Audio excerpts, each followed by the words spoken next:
Magandang gabi po sa lahat. Tayo nagbabalik dito sa ating munting channel. Ayan, para mag-discuss ng coins. Kung magkano ng kanyang presyo sa ating mga online selling. Isa naman tayong kolektor.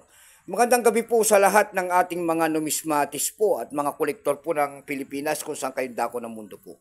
Ang pag-usapan natin barya, ito po ay barya po ni Marcelo H. Del Pilar. 50 centimos po. Ayan. Ayan, 50 centimos po ni Marcelo H. Del Pilar. 50 centimo.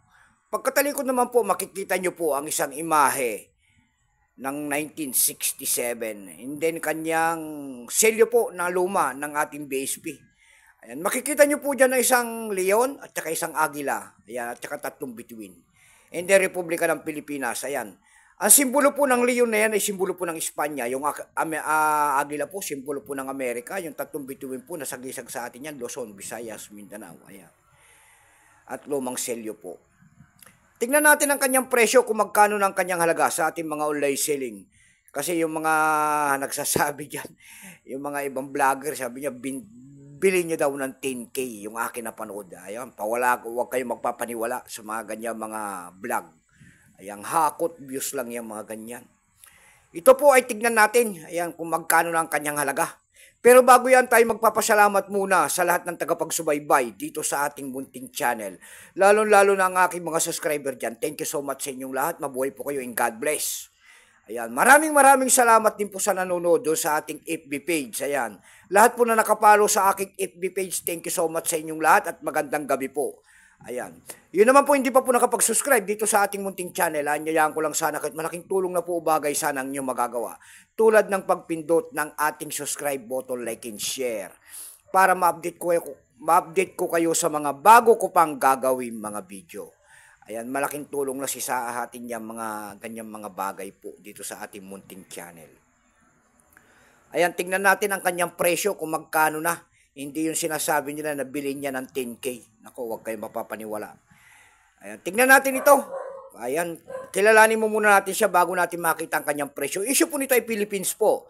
Period Republic 1946 up to date po. Type nito standard circulation coins. Years 1967 hanggang 1974. Value nito 50 centimos po. Currency piso 1967 up to date po. Composition lamang yan kung anong materialis ang ginamit sa barya na yan.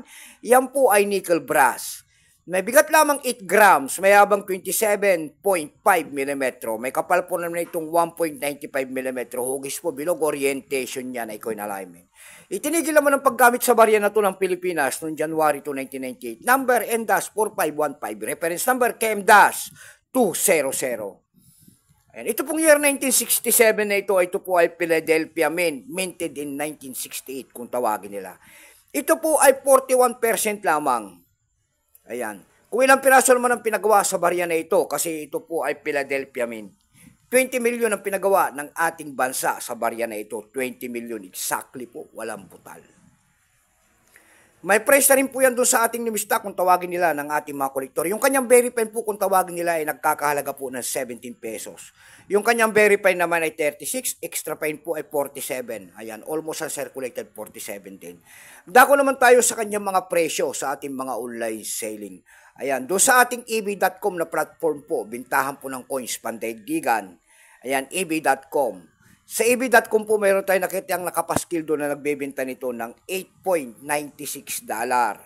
Mayroon na rin tayo nakita doon na rare coins daw itong 1967 po. Binebenta nila doon ng $20.